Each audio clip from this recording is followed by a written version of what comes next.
तुमच्याकडे जे काही आहे वेळ, शिक्षण, पैसा, आरोग्य, परिवार, मित्र-मैत्रिणी हे तुमचे खरे शस्त्र आहेत.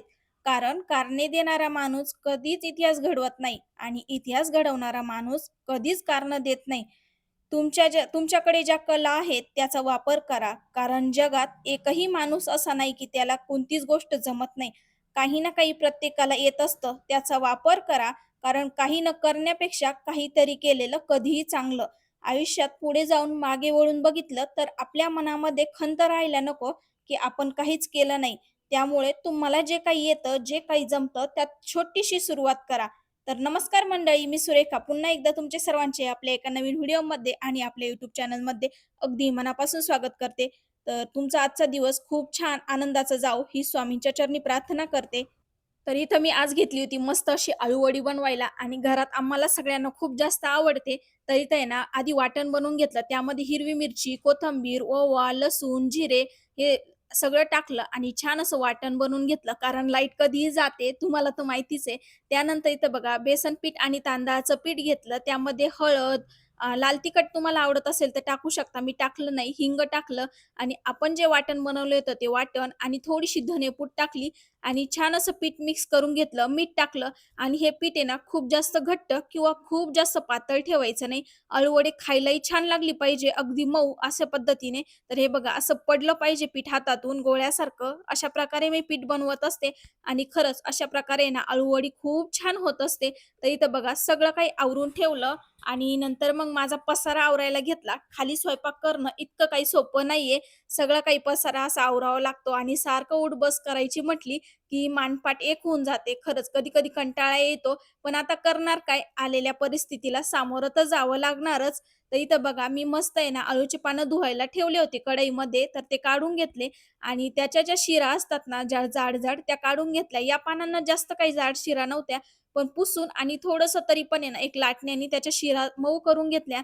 जेणेकरून आपण जेव्हा वडीचा रोल करतो त्यावेळेस आहे ना, मग त्या तुटत नाही आणि आपली वडी ना छान होते मग म्हणजे नंतर तळताना वगैरे पण तुटत नाही. तर इथे आहे ना अळूचे पान आणून हे थोडेसे जास्त दिवस झाले होते. त्यामुळे आहे ना ज्या शिरा कापताना मध्ये-मध्ये ते तुटल्या जात होते. पण असो वड्या खायलाही खूप छान झाल्या. अशा पद्धतीने तुम्ही वड्या करून बघा. यात लिंबाऐवजी ना तुम्ही चिंचेचा कोळ पण टाकू शकता. आज मला चिंच भिजवायचं लक्षात नाही. नाहीतर चिंचेचं पाणी जर टाकलं ना, तर खूप छान वड्या होतात ह्या आणि लसूण थोडासा जास्त टाकायचा जेणेकरून आहे ना लसणाच्या चवीमुळं वड्या छान होतात. यात मी थोडंसं तीळ पण टाकलंय. जे साहित्य टाकलं ते तुम्हाला आधी दाखवलंय मी. तर इथं बघा छान असं 3-3 पानं लावून घेतले मी. 3 पानं लावले आणि साइडनी मग त्याच्या कडा दुमडून घेतल्या जेणेकरून वडी मग मोकळी-मोकळी होत नाही आणि त्यानंतर परत साइडला पीठ लावून घेतलं आणि छान असे रोल बनवून घेतले. हा वडीचा रोल बनवताना पोकळ ठेवायचा नाही. जेवढा आपल्याला घट्ट बनवता येईल तेवढा बनवायचा. जेणेकरून आपली वडी तुटत नाही आणि वड्याही खायला खूप छान लागतात. तर इथं मी कढईत पाणी ठेवलं होतं, त्यात चाळणी ठेवली वड्या वाफवायला आणि त्यातच मग वडी ठेवून घेते ज्या बनवते त्या.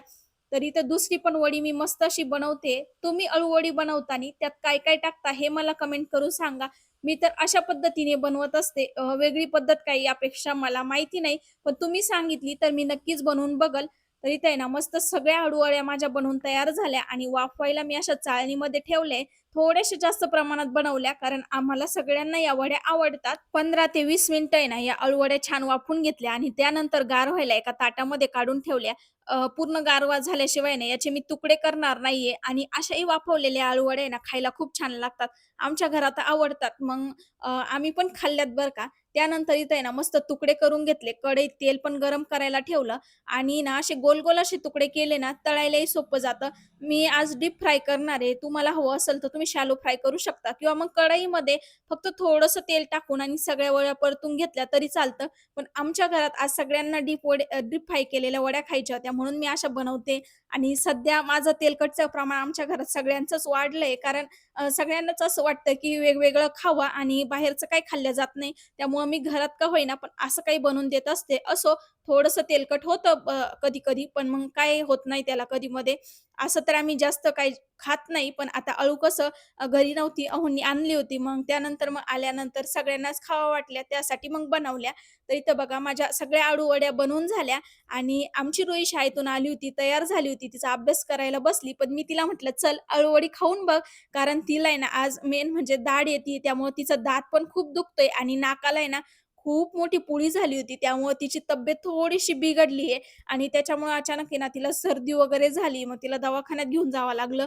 कारण रात्रभर आता हा जो व्हिडिओ बघताय तुम्ही, तिने वड्या तर कमी खाल्ल्या, पण ती रात्रभर झोपली नाही. दुसऱ्या दिवशी तिला दवाखान्यात घेऊन जावंच लागलं. त्यानंतर इथं बघा मस्त शेंगा फोडायला बसले अळूवडी खाऊन झाल्यानंतर. कारण आहे ना शेंगदाणे आम्हाला खूप लागतात. प्रत्येक भाजीत शेंगदाणे लागतात आणि शेंगदाणे संपले होते आणि शेंगाही या खूप बारीक-बारीक आहे. फोडायलाही वेळ लागतो आणि तसंही आता जेवण वगैरे झाल्यासारखंच आहे. वड्यांमध्ये पोट भरलंच होतं. तर म्हटलं चला शेंगा फोडून ठेवू. त्यानंतर इथं मस्त लाईट गेली. एक 7 वाजले असतील. म्हणजे लाईट तर लवकरच जाते 5:30-6 ला. पण मी दुसरं काही काम आवरत बसले. त्यानंतर म्हटलं चला आता दुसऱ्या दिवशीची तयारी करू. तर दुसऱ्या दिवशी मग रुहीला दवाखान्यात न्यायचं होतं. कारण तिची तब्येत तर बिघडलीच होती. म्हटलं सकाळी लवकर जायचं. त्यामुळं मग आपल्याला आवरून ठेवावं लागेल. तर इथं लसूण सोलून ठेवला आणि शेपूची भाजी ना मस्त बारीक कट करून घेतली. काल जी निवडली होती, कालच्या व्हिडिओत तुम्ही बघितली तीच भाजी ही. तर मस्त बारीक-बारीक कट केलेली भाजी ना मला आवडते. खूप जाड-जाड अशी कट करत नाही मी. थोडा वेळ लागला तरी चालेल. पण एकदा तुम्ही पण बारीक भाजी कट करून बघा. भाजी एकदम घट्टसर होते आणि खायलाही पण खूप छान लागते. लवकर पण शिजते. तर तुम्ही इथपर्यंतचा व्हिडिओ जर बघितला असेल ना, तर व्हिडिओला लाईक करा आणि शेजारी हाइपचं ऑप्शन आहे, तिथे पण पॉइंट्स द्या आणि चॅनलवर नवीन असाल तर सबस्क्राईब करा आणि हो ताईंनो, लाईक नक्की करा. कारण आपण कालच्या व्हिडिओला 100 लाईकचं टार्गेट ठेवलं होतं, पण ते काय पूर्ण झालं नाही आणि कधी-कधी मग आता असं वाटायला लागतं, की लाईक येत नाही. मी एवढं मेहनत घेऊन व्हिडिओ बनवते, त्यामुळं माझी पण व्हिडिओ बनवायची इच्छा होत नाही, लाईक जर आल्या नाही तर. त्यामुळं लाईक आणि एक कमेंट अवश्य करत चला. मी तुमच्या जर लाईक आल्या तर तुम्हाला नवनवीन प्रकारचे व्हिडिओ शेअर करेल कारण माझा पण मूड फ्रेश होतो मग आणि नवीन व्हिडिओ बनवायला प्रोत्साहन मिळतं. तर बघा सगळं काही तुमच्या हातात आहे. तर चला इथे आहे ना हे पिठं दळून आणलेले होते डाळीचं आणि तांदळाचं ते मग चाळून आणि भरून ठेवायचं होतं. तर आधी डाळीचं पीठ चाळलं ते डब्यामध्ये भरून ठेवलं आणि उरलं तर मग पिशवीत परत पॅक करून ठेवलं. त्यानंतर हे तांदळाचं पीठ आता तांदळाचं पीठ भरायला मला काही डबा नव्हता त्यामुळे सगळं मी पिशवीतच पॅक करून ठेवलं. त्यानंतर इथं बघा 9 वाजून गेले होते, लाईट आली होती. माझं सगळं घरातलं काम आवरलं आणि नंतर म्हटलं एवढा पसारा आवरायला घेऊ. कारण आहे ना मध्यंतरी शेतीचे कामं चालू होते. त्यावेळेस मी सगळ्यांना सांगितलं होतं, जो काही पसारा असेल तो या बास्केटमध्ये टाका. मी नंतर आवरेल. इकडे-इकडे टाकू नका. कारण कसं कोण कुठं काय टाकतं ना मग लक्षात पण येत नाही आणि आवरायलाही वेळ जायचा. त्यामुळे सगळ्यांनी मग जे काही असेल ते याच्यातच आणून टाकले. देवाचे बसणं सुद्धा माझ्या रुहीने बघा याच्यातच आणून टाकले. ते धुईने आता खराब झालेत. त्यामुळे ते मी धुवून आणि मग देवाच्या सामानामध्ये ठेवल. त्यानंतर हे रुईचे काही जुने पुस्तकं होते. ते मला रद्दीत काढायचे होते. ते पण मी बाजूला काढले आणि हे बघा 1-2 वरती रुईनी मसूर डाळ चिटकवलेली आहे. खरंच हे चित्र आहे ना तिने म्हणजे जी जेव्हा स्टार्टिंगला चित्र काढायला लागली ना त्यावेळेस काढलेले आहेत आणि ते बघून खरंच खूप छान वाटतं. तर इथं आहे ना मी सगळा काही पसारा आवरायला घेतला आणि हे पुस्तकं बघा मी मला वाचायला काढले होते. पण एवढ्यात काही वाचूनच होत नाही माझे. तर म्हटलं चला आता इथून पुढे थोडंसं निवांत आहे. तर पुस्तक वाचायला वेळ दिलाच पाहिजे. त्यानंतर हे लॅपटॉप हे की जरा हँग होतंय, चालू होत नाहीये. तर मी बघत होते आता चालू होतंय की काय, पण शेवटी ते चालू झालंच नाही. तर परत बंद करून ठेवून दिलं. त्यानंतर बघा इथं हे बास्केट मस्त असं पुसून आणि त्यात जे सामान ठेवायचं होतं, जे की पुस्तक, लॅपटॉप हे गरजेचं आहे आपल्याला वरती लागतंच. जे की माझी डायरी आहे, हे सगळं सामान ठेवलं आणि इथं मी रुईला विचारत होती, "या पाट्या टाकून देऊ का?" तर तिचं चाललं होतं, "आई मला चित्र काढायला लागते, टाकून देऊ नको." तर तिचं ते आमचं दोघींचा हसा-मजाक थोडीशी चालली होती. तर चला तुम्ही बघितलंच घरात असं मुलांसोबत थोडंसं हसून खेळून राहिलं ना, तर वातावरण पण खूप छान राहतं. तर तिची तब्येत ठीक नव्हती, तरी पण माझं थोडंसं चाललं होतं तिला हसवण्याचा प्रयत्न करायचा. त्यानंतर सगळं काही सामान मस्त आवरून ठेवून दिलं. तुम्हाला हा व्हिडिओ कसा वाटला हे कमेंट करून सांगा आणि व्हिडिओ जर आवडला असेल तर लाईक करा. चॅनलवर नवीन असाल तर सबस्क्राईब करा.